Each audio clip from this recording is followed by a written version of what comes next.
O Brasil já ultrapassa 203 milhões de habitantes. O resultado do censo 2022 foi menor do que a expectativa projetada para a década no que se refere ao crescimento populacional.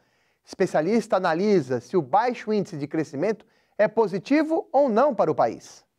O número de brasileiros chegou a 203,1 milhões de habitantes no país em 2022, crescimento de 6,5% em relação ao censo feito em 2010.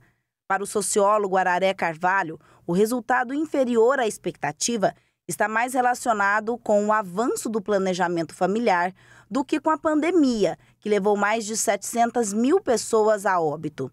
É lógico que é um número muito expressivo, pode impactar, mas se a gente for pensar em termos históricos, você que está em casa pode pensar aí quantos filhos teve seu bisavô, quantos filhos teve seu avô, quantos filhos teve sua mãe e quantos filhos você tem. Vocês vão ver que historicamente há uma diminuição, Seu avô teve 8, sua mãe teve 4 e você tem 1 ou 2. Então isso é reflexo também de uma mudança geracional e de concepção de família das pessoas. O crescimento anual da população no Brasil, que foi de 0,52%, é o menor índice desde o primeiro censo, feito em 1872, e levanta duas questões.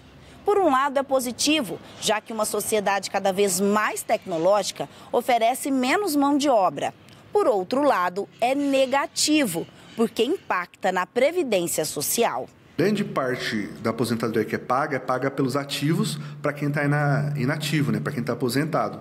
Então a gente sempre precisa ter pessoas trabalhando, recolhendo imposto para a Previdência poder pagar essas pessoas que estão aposentadas. Se a gente tiver uma maioria de pessoas aposentadas, dada a expectativa de vida que é maior também, e menos pessoas trabalhando, a gente vai ter um déficit na Previdência e isso pode gerar uma quebra grande nos próximos anos.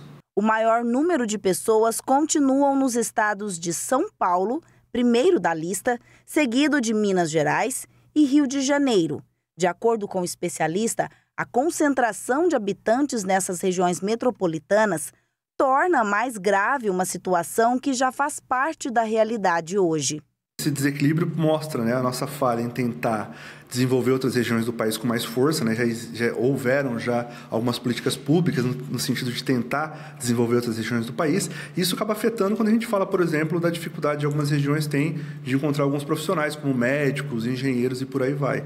Essa centralização, esse reforço da centralização, além de prejudicar outras regiões que não têm acesso a outros bens de outros profissionais, também muitas vezes dificulta essas regiões metropolitanas, que vai ter intensificado problemas de violência, trânsito e moradia, como a gente já conhece muito bem. Andrea Piai para a Rede Vida de Televisão.